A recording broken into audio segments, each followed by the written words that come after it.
এই মৌলিক সংস্কার না হয় তাহলে আসলে আমাদের কোনো পরিবর্তনই রাষ্ট্র কাঠামোর আসলে হবে না। ফলে এটা তো শুধু এনসিপির দাবি না, এটা বাংলাদেশের জাতীয় দাবি এবং জনগণের যে আকাঙ্ক্ষা, সেই আকাঙ্ক্ষা থেকে উত্তরণের জন্যই দাবি। এখন কোনো গোষ্ঠীর নিজস্ব দলীয় স্বার্থে বা ক্ষমতার মোহের কারণে যদি এই দাবি আটকে যায়, এটা এমন না যে এই দাবি কখনোই পূরণ হবে না। শেখ হাসিনা সরকারও মনে করেছিল সেই সময় অনেক দাবি, কোনো দাবি কিন্তু পূরণ হয়নি এবং মনে করেছিল তিনি যা বলবেন সেভাবেই আসলে জাতি এবং রাষ্ট্র চলবে, কিন্তু শেষ পর্যন্ত কিন্তু হয়নি। জনগণ কিন্তু রাস্তায় নেমে এসেছিল এবং জনগণ 5ই আগস্ট তাদের নিজস্ব জনগণের যে ক্ষমতা, সেই ক্ষমতা কিন্তু দেখিয়েছে এবং সেই রাষ্ট্র কাঠামোর অঙ্গীকার বা আকাঙ্ক্ষা তারা ব্যক্ত করেছে। এবং এখন যদি আমরা তার জনগণের আকাঙ্ক্ষা, গণঅভ্যুত্থানের আকাঙ্ক্ষা, সেটা থেকে যদি আমরা সরে যাই বা কেউ কোনো গোষ্ঠী সরে যায়, তাহলে জনগণ যে আবার রাস্তায় নামবে না তার কিন্তু কোনো নিশ্চয়তা নেই। ফলে আমরা মানুষের উপরে, জনগণের উপরে এবং জুলাই গণঅভ্যুত্থানের যে শক্তি, তাদের উপরে আস্থা রাখতে চাই এবং আমরা মনে করি এখনো আমাদের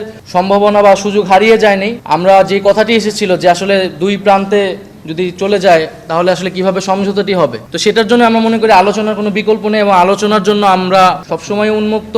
এবং শুধু ঐক্যমত্য কমিশন না, আমরা নিজেদের দলীয় উদ্যোগেও আসলে এই আলোচনার পথটি খোলা রাখতে চাই। আমরা রাজনৈতিক দলগুলোর সাথে সবার সাথে বসবো এবং নিজেদের মধ্যে আলোচনা করব, কারণ আমরা মনে করি যে রাজনৈতিক দলগুলো যদি নিজেরা সমঝোতায় আসতে পারে তাহলেই আসলে সেটা রাষ্ট্রের জন্য কল্যাণকর এবং সেক্ষেত্রে কোনো বিরাজনীতিকরণের সুযোগ বা অরাজনৈতিক কোনো ফ্যাক্টর এখানে কাজ করার সুযোগ আসলে থাকে না। কারণ রাজনৈতিক দলগুলো যদি নিজেদের মধ্যে সমঝোতা করতে না পারে তাহলে আসলে জাতি বিভাজিত হয় সবসময়।